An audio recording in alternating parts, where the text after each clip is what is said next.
너희는 유혹의 욕심을 따라 썩어져가는 구습을 따르는 옛사람을 벗어버리고 오직 너희의 심령이 새롭게 되어 하나님을 따라 의와 진리의 거룩함으로 지으심을 받은 새 사람을 입으라. 하나님은 영이시니 예배하는 자가 영과 진리로 예배할지니라. 아멘.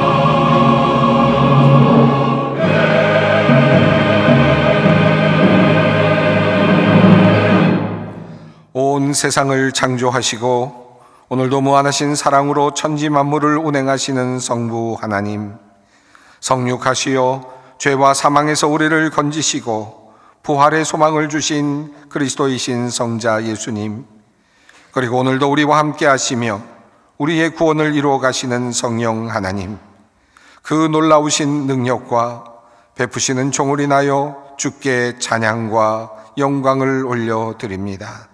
성부, 성자, 성령께 세세무궁토록 영광이 있을지어다. 아멘. 다 함께 일어나셔서 32장 찬송을 부르시겠습니다.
영원하신 하나님, 유한한 인생을 살아가는 우리들이 허락하신 2024년을 마무리하며 주님 앞에 나왔습니다.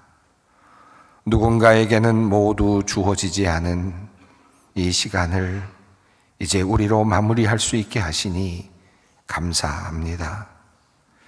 하오나 주님, 지나온 시간 한 해를 돌아보면 부끄럽고 안타까운 일들이 참으로 많습니다. 바쁘게 살았습니다만 알차게 살지는 못했습니다. 열심히 산다고 했지만 무엇을 위해 그리도 열심히 살았는지 돌아보면 후회가 되는 일들도 많습니다. 힘차게 달려갔지만 헛된 방향으로 냅다 달린 것은 아니었는지, 그래서 도리어 하나님과 더 멀어진 것은 아니었는지 돌아보며 회개합니다. 가정을 잘 돌보지 못한 것을 회개합니다. 사랑하는 남편, 아내를 더 사랑하고 위로하지 못한 것을 회개합니다. 나에게 주신 귀한 일터에서 충성하지 못하고 헛된 일에 시간을 낭비한 것을 회개합니다. 우리나라 대한민국을 위해 기도하지 못한 것, 이 나라를 바르게 세우는 데 헌신하지 못한 것을 회개합니다. 주님께서 십자가와 부활을 통하여 열어 보여주신 확실한 소망의 세계를 믿는다 하면서도 작은 일에 절망하고 조그만 것에 걸려 넘어지며 두려움 속에 살았음을 또한 회개합니다. 이제 지난 1년간의 모든 죄와 허물과 부족함을 주님 앞에 내어놓습니다. 우리를 속량하시는 주님, 우리의 허물을 주님의 보혈로 가려주시고 우리를 새롭게 하여 주시옵소서. 지금은 하나님과 나만이 아는 죄를 생각하며 묵묵히 참회의 기도를 드립니다.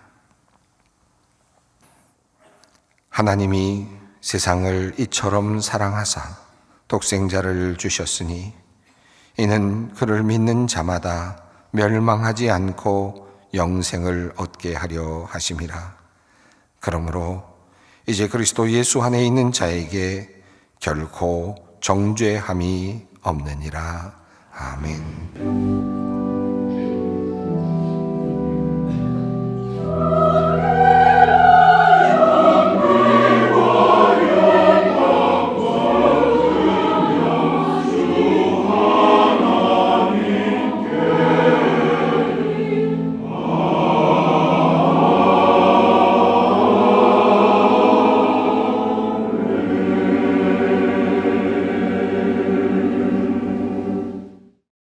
하나님께서 오늘 우리에게 주시는 말씀입니다. 신약 성경 요한계시록 2장 12절로 17절 말씀입니다.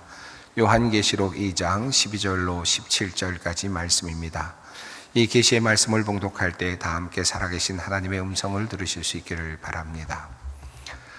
버가모 교회의 사자에게 편지하라. 좌우에 날선 검을 가지신 이가 이르시되 내가 어디에 사는지를 내가 아노니 거기는 사탄의 권좌가 있는 데라. 내가 내 이름을 굳게 잡아서 내 충성된 증인 안디바가 너희 가운데 곧 사탄이 사는 곳에서 죽임을 당할 때에도 나를 믿는 믿음을 저버리지 아니하였도다. 그러나 내게 두어 가지 생망할 것이 있나니 거기 내게 발람의 교훈을 지키는 자들이 있도다. 발람이 발락을 가르쳐 이스라엘 자손 앞에 걸림돌을 놓아 우상의 제물을 먹게 하였고 또 행음하게 하였느니라. 이와 같이 내게도 니골라당의 교훈을 지키는 자들이 있도다. 그러므로 회개하라. 그리하지 아니하면 내가 내게 속히 가서 내 입의 검으로 그들과 싸우리라. 귀 있는 자는 성령이 교회들에게 하시는 말씀을 들을지어다. 이기는 그에게는 내가 감주었던 만나를 주고 또 흰 돌을 줄 터인데 그 돌 위에 새 이름을 기록한 것이 있나니 받는 자 밖에는 그 이름을 알 사람이 없느니라. 아멘. 늘 다사다난이란 말을 쓰는데 정말 이젠 다사다난이란 말보다도 정말 정신없다라는 말이 맞는 것 같습니다. 참으로 마음이 편치 않습니다. 그렇다고 마음 편히 사람들과 마음을 나눌 수도 없습니다. 생각이 나뉘어지고 편이 나뉘어져서 가족들 사이에서도 의견이 분분한 것이 오늘 우리의 현실이기도 합니다. 나라가 마치 두 동강이 난 것 같은 느낌이 들 정도입니다. 이러다가 정말 이 나라가 망하는 것 아닐까 하는 그런 걱정도 없지 않습니다.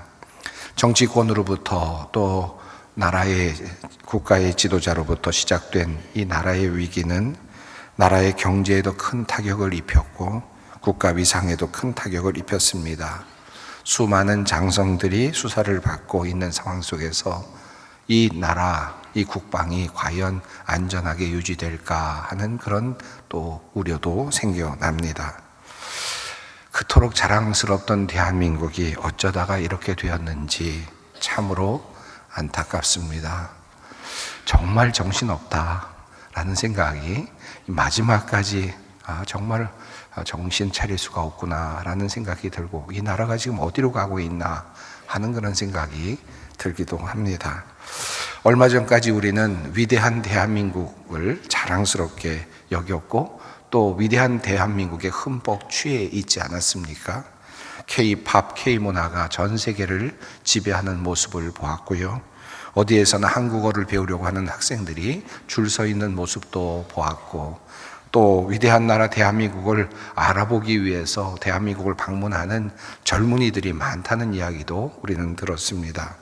지난 6월경에 발표되었던 뉴스 매거진 US 뉴스 앤 월드 리포트에 의하면 2023년 대한민국이 전 세계 가장 강력한 국가 중 6위에 랭크가 된 것을 우리가 알 수 있습니다. 그만큼 외적으로는 정말 대단하다라고 하는 그런 나라의 평가를 받고 있었습니다. 이뿐만 아닙니다. 계속 이어지는 러시아, 우크라이나와의 전쟁, 또 세계의 전쟁 상황 가운데서 대한민국은 가장 강력한 무기를 가장 많이 갖고 있고, 또한 빠르게 생산할 수 있는 나라로, 대단한 국방력을 가지고 있는 나라로 그렇게 세계적인 부러움도 사기도 했습니다. 그런데 이렇듯 외부적으로 강력한 나라가 지금 한순간에 무너져 내리고 있는 듯한 느낌이 듭니다. 그런데 이 무너짐은 외부적인 공격에 의한 것이나 또는 강대국의 침탈로 인한 것이 아닙니다. 내부의 분열, 내부의 혼란, 지도력의 부재로 인한 것입니다. 우리는 이 상황 속에서 알고 있었지만 정말 절감하게 되지 않습니까? 우리가 아무리 밖을 단단히 지키고 국방력이 튼튼하고 경제력이나 국가의 위상이 대단하다고 할지라도 내부가 무너지면 어떠한 위대한 나라도, 어떠한 대단한 기업도, 어떤 가정도 온전할 수 없다, 유지할 수 없다라는 사실을 또다시 깨닫게 됩니다. 로마 제국이 그러했다고 합니다. 정말 대단한 로마 제국이었는데 그 나라가 왜 망했는지, 왜 그렇게 소멸되었는지 역사가들은 지금도 의문이라고 합니다. 외적으로 보면 너무나도 강력했던 나라인데 그런데 왜 망했을까? 역사가들은 내부로부터의 원인을 찾고 있습니다. 내부가 점점 어려워지면서 결국은 그렇게 로마가 쇠망하게 되었다는 것입니다. 물론 이민족이 침략을 통해서 숨통이 끊어졌다고 하지만 그들은 그저 쇠락해진 몸에 그저 최후의 일격을 날렸을 뿐이다 라고 그렇게 역사가들은 진단하고 있습니다. 내부에 문제가 있으면 진짜 어려워집니다. 가정의 문제도 그렇습니다. 외부적으로 어려움이 닥쳤을 때에는 온 식구들이 똘똘 뭉쳐서 이겨나갑니다. 어떤 어려움이든지 해결해 나가려고 노력을 합니다.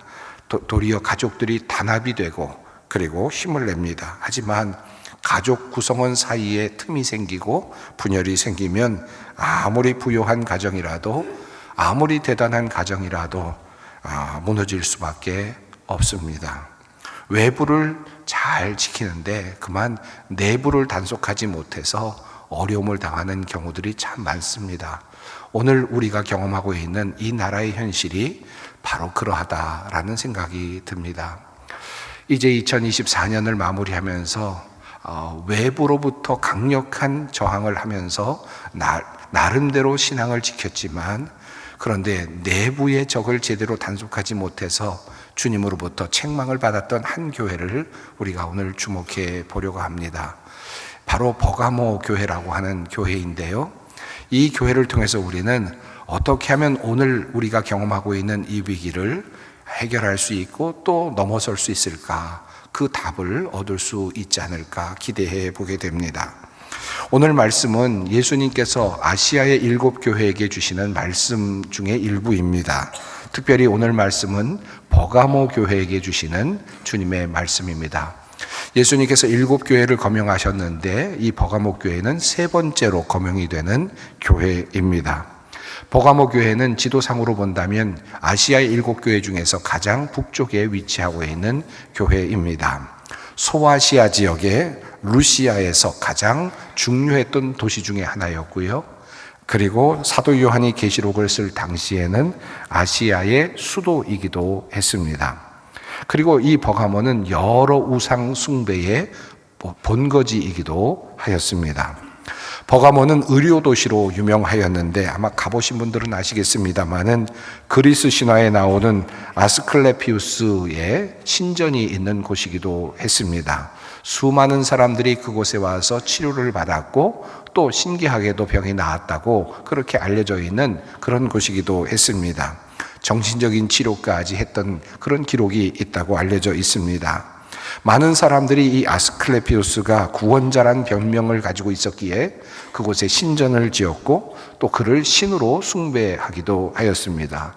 이뿐만이 아니라 그곳에는 제우스를 섬기는 신전, 아테네를 섬기는 신전, 그리고 니오니소스 등 여러 신들을 섬기는 신전들이 여러 곳에 즐비하게 건설되어 있었다고 합니다. 또한 그곳의 사람들은 로마의 황제를 신으로 섬기고 있었기에 로마의 황제를 섬기는 황제 신전도 그것에 건설되어 있었다고 합니다. 이렇듯 다양한 우상 숭배가 행해지고 있던 것이 바로 버가모 지역이었습니다. 그러하기에 주님께서는 그 지역을 거명하시면서 이렇게 말씀을 하십니다. 내가 어디에 사는지를 내가 아노니 거기는 사탄의 권좌가 있는 데라.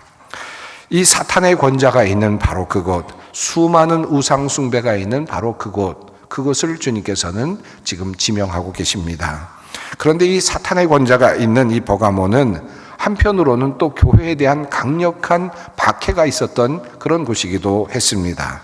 그곳을 다스리고 있었던 총독은 칼을 차고 다니면서 기독교인들을 마음껏 처단할 수 있는 권한을 가지고 있었다고 그렇게 전해지고 있습니다.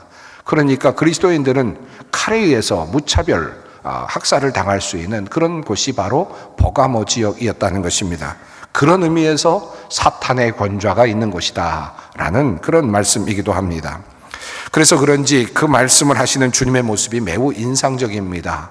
좌우에 날선 검을 가지신 이가 이르시되, 칼을 들고 다니면서 그리스도인들을 죽이던 바로 그곳 그 버가모를 향하여 우리 주님은 도리어 더 날카로운 칼날을 가지고 있으신 분으로 그렇게 묘사되고 있습니다. 좌우에 날선 검을 가지고 계시는 분께서 말씀하신다. 그들을 심판하러 오실 것이다라고 하는 그런 의미가 담겨 있는 그런 말씀이라고 할 수 있겠습니다. 자, 이제 버가모 교회에 대한 상황으로 조금 더 들어가 봅니다. 주님께서는 우선 그들에게 한 가지 칭찬의 말씀을 하셨습니다. 내가 내 이름을 굳게 잡아서 내 충성된 증인 안디바가 너희 가운데 곧 사탄이 사는 곳에서 죽임을 당할 때에도 나를 믿는 믿음을 저버리지 아니하였도다. 주님께서는 이 버가모 교회 사람들에게 엄청난 칭찬의 말씀을 하셨습니다. 우선 예수님께서는 그곳에 예수님의 믿음을 버리지 않은 바로 그런 사람들이 있었다는 사실을 밝히고 있습니다. 순교자가 있었다는 사실을 알려주십니다. 특별히 박해가 있었던 버가모에서 예수님의 이름을 굳게 잡고 있었던 버가모의 성도들을 칭찬하십니다. 특별히 안디바라고 하는 이름을 거명하셨습니다.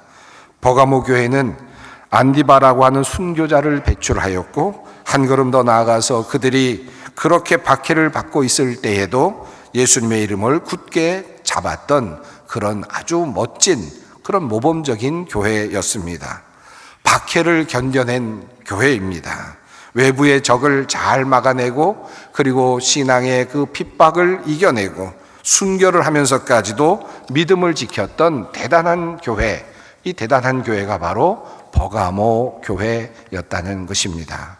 그런데 주님은 이렇게 칭찬을 하신 후에 이어서 두어 가지 책망의 말씀을 이어가십니다. 우선 그들 중에 발람의 교훈을 따르는 사람들이 있다라고 말씀하십니다. 그러나 내게 두어 가지 책망할 것이 있나니 거기 내게 발람의 교훈을 지키는 자들이 있도다. 발람의 교훈이 무엇이었을까? 사실은 정확하게 파악하기가 쉽지는 않습니다만은 발람이라는 사람을 먼저 생각할 필요가 있습니다. 발람은 구약 성경 민수기에 등장하는 대표적인 거짓 선지자, 거짓 예언자입니다. 예언하는 사람, 주술가였습니다. 점쟁이와 같은 사람이었습니다. 그는 이스라엘 백성이 출애굽해서 모압 지역을 통과할 때 모압 왕 발락이 이스라엘 민족을 두려워하면서 위협을 느껴서 주술가였던 이 발람에게 이스라엘을 저주해달라고 요청하는 장면에서 그의 이름이 등장을 하죠.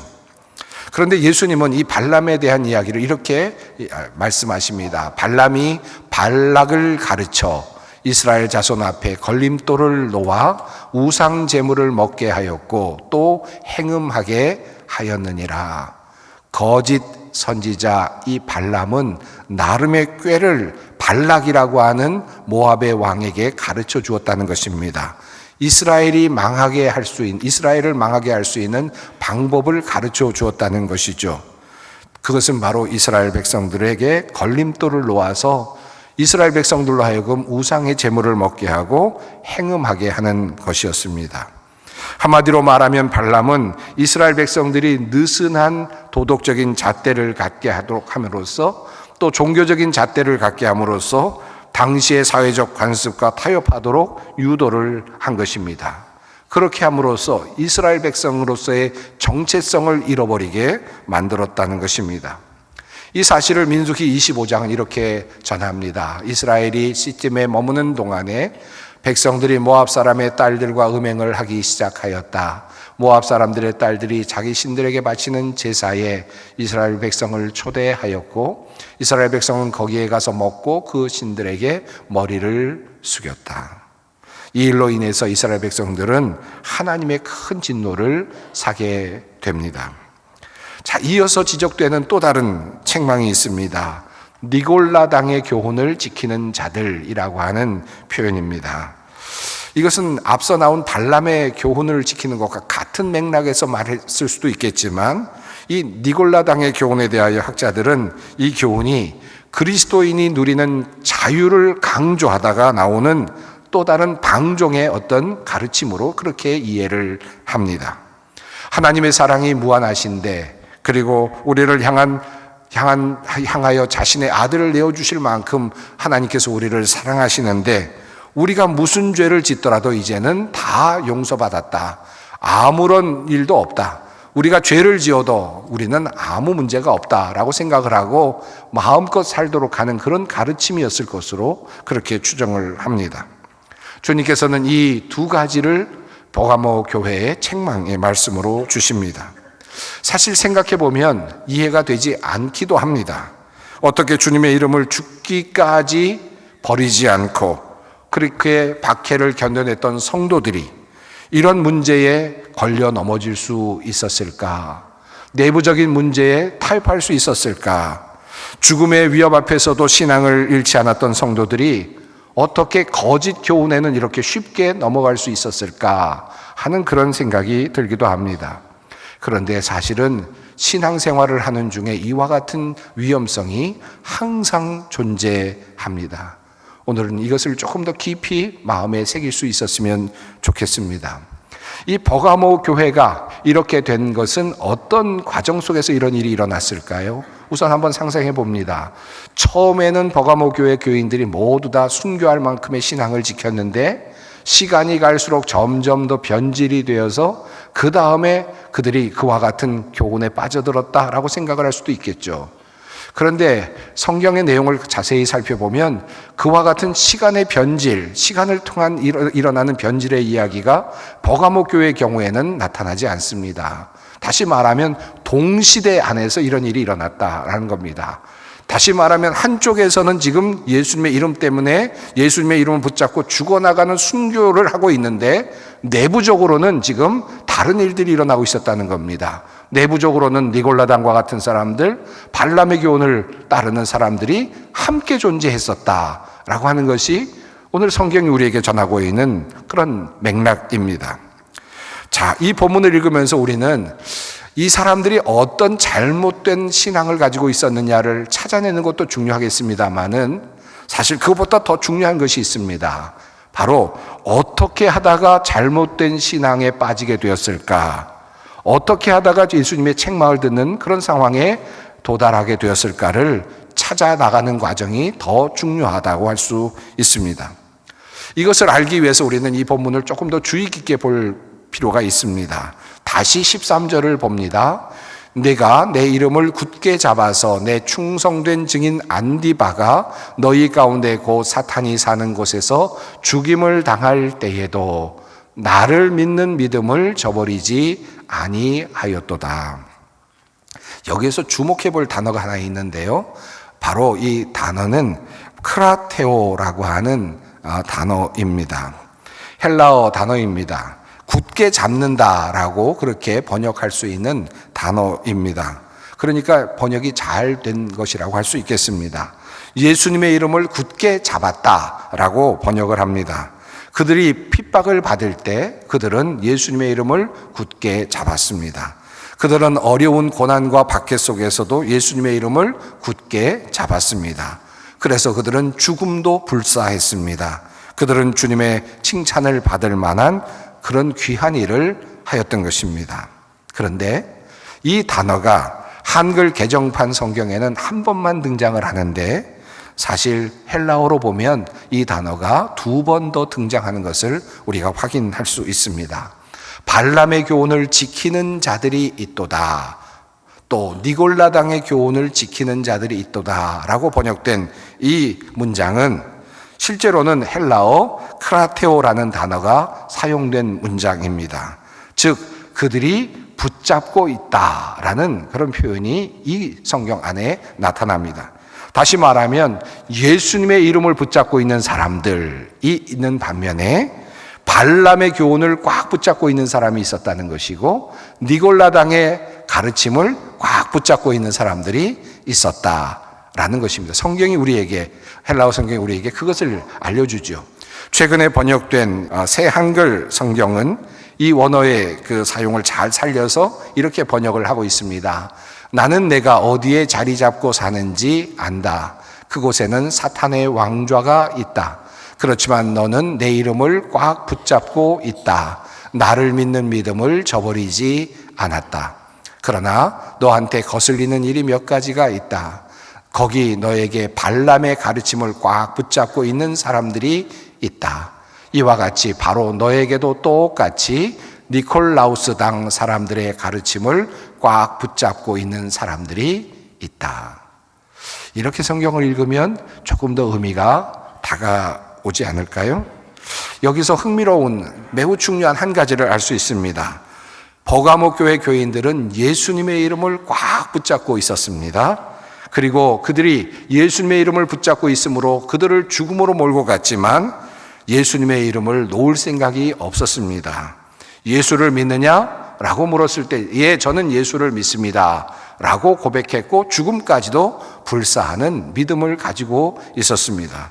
그들은 순교할 각오도 되어 있었습니다. 예수님의 이름을 놓을 생각이 없었습니다. 자, 그런데 한 가지 문제가 있습니다. 예수님의 이름을 꽉 붙잡는다는 것은 어떻게 하는 것일까요? 예수님의 이름을 꽉 붙잡는다는 것은 어떻게 사는 것입니까? 예수님의 이름을 종이에 적어서 손에 꽉 붙잡고 사는 것이 예수님의 이름을 붙잡고 사는 것일까요? 십자가를 만들어서 손에 꼭 쥐고 살아가는 것이 예수님의 이름을 꼭 붙잡고 살아가는 것일까요? 아니면 목걸이를 만들어서 십자가를 목에 걸고 살아가는 것이 예수님의 이름을 꽉 붙잡고 사는 것일까요? 아니면 너 예수를 믿느냐라고 물을 때 예라고 대답하는 것이 예수님의 이름을 꽉 붙잡고 사는 것일까요? 이 버가모 교회 교인들의 모습을 가만히 보면 그들은 예수님의 이름을 꼭 붙잡고 살면서 나는 예수님을 믿는다라고 하는 확신을 가지고 있었는데 그 믿는다라고 하는 확신 속에는 니골라당이 주장하는 내용과 발람의 가르침을 그것을 함께 믿고 있었다는 것을 알 수 있습니다. 그들은 예수님의 이름을 붙잡는 것이 발람의 가르침을 꽉 붙잡는 것이라고 생각을 했습니다. 니골라당의 가르침을 꽉 붙잡는 것이 예수님의 이름을 꽉 붙잡는 것이라고 그렇게 생각을 한 겁니다. 예수님의 이름을 붙잡는 것을 어떤 누구의 가르침을 꽉 붙잡는 것으로 오해할 때 때로 우리는 신앙의 위기를 겪을 수가 있습니다. 그만 누군가의 말장난에 넘어가고 만 것입니다. 그들의 추종자가 되고 말았습니다. 건강한 신앙을 말했더라면, 그 말씀을 꼭 붙잡고 살아갔더라면 좋았을 텐데, 이단적인 이야기를 하고 있는 사람들의 말을 그저 예수님을 믿는 것으로, 예수님의 이름을 꽉 잡는 것으로 이해하고 그것에 따라가는 그런 상황이 일어나게 된 것입니다. 사실 그들이 말하고 있는 주장 중에는 그저 일부 받아들일 만한 것들도 있었을 것입니다. 어찌 보면 미시적인 실천 방안일 수도 있었을 겁니다. 신앙생활을 어떻게 하면 잘할 수 있을 것인가, 믿음에 대한 부분의 어떤 영역에 대한 설명일 수도 있었겠죠. 그러나 그것이 타협할 수 없는 절대 진리로 둔갑을 해버리고 그들은 니골라당의 가르침을 꽉 붙잡고, 그리고 발람의 교훈을 꽉 붙잡고 마치 그것을 예수님의 이름을 꽉 붙잡는 것처럼 그렇게 이해하고 살아갔다는 말씀입니다. 그래서 예수님은 그들을 향하여 칼을 가지고 오신다고 말씀하십니다. 내가 내게 속히 가서 내 입의 검으로 그들과 싸우리라.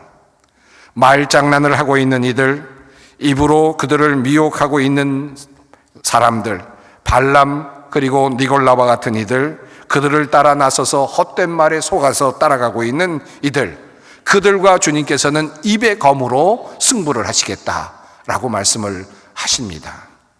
거짓된 입술들을 주님의 입으로 처단하시겠다라고 하는 말씀이기도 합니다. 기독교 신앙을 믿으면서 우리가 항상 주의해야 할 것이 있습니다. 거짓된 가르침들이 여기저기 있다는 것입니다. 여러분, 참 이단과 참 기독교 사이의 차이가 무엇일까요? 이단도 기독교인들도 예수님의 이름을 꽉 붙잡고 있습니다. 예수님을 믿는다고 합니다. 예수님을 구주라고 고백도 합니다. 그런데 한 가지 다른 점이 있습니다. 예수님을 구주로 믿고 예수님을 꽉 붙잡는 일은 이렇게 하는 것이다 라고 말하면서 그들의 신앙에 어떤 사람을 내세우거나 그렇게 이야기를 합니다. 이렇게 사는 것이 진짜 신앙이라고 말을 합니다. 예수님의 이름을 꽉 붙잡는 것이라고 유혹하고 미혹합니다. 발람의 교훈, 니골라당의 교훈 같은 것들을 꼭 붙잡으라고 그렇게 말하면서 이것을 붙잡는 것이 예수님을 붙잡는 것이라고 유혹합니다. 나라 사랑도 그렇습니다. 무엇이 애국입니까? 무엇이 정의를 이루는 것입니까? 무엇이 나라 사랑입니까? 우리는 모두 다 애국자죠. 우리는 다 나라를 사랑할 마음이 있습니다. 그리고 정의를 이루고 싶은 마음이 있습니다. 그런데 이것이 애국이라고 말하는 사람이 있습니다. 마치 그것이 애국인 것처럼, 이렇게 해야만 애국인 것처럼 우리를 미혹하는 사람들이 있습니다. 이렇게 해야만 이 땅에 정의가 이루어진다고 우리를 미혹하는 사람들이 있습니다. 그들의 주장, 교훈을 잡는 것이 마치 애국이고 정의를 이루는 것처럼 착각을 이루게 만드는 것입니다. 많은 이들이 발람의 교훈, 니골라당의 교훈 같은 것을 붙잡고 나름 애국이라고 생각하고 나름 정의를 이루는 일이라고 생각하면서 그 길을 따라갑니다. 선교도 그렇습니다. 선교에 열정을 가진 분들이 얼마나 많습니까? 자나깨나 선교를 생각하는 분들이 상당히 많습니다. 그야말로 선교를 마음에 품고 선교를 꽉 붙잡고 살아가는 그런 성도들이 참 많습니다. 그런데 선교의 상황을 보면 이게 선교다라고 미혹하는 사람들이 또 많습니다. 그리고 그것에 빠져서 정말 나름대로 선교를 한다고 생각하고 살아가는데 실제로는 포장된 것에 그만 빠져서 그렇게 시간과 모든 것들을 낭비하는 분들도 보게 됩니다. 많은 이들이 발람의 교훈, 니골라당의 교훈 같은 것을 붙잡고 선교라고 생각하며 살아갑니다. 사랑하는 성도 여러분, 오늘 이 말씀을 깊이 2024년 마지막 주일에 생각해 보았으면 좋겠습니다. 우리는 지금 어떻게 살아가고 있는 것입니까?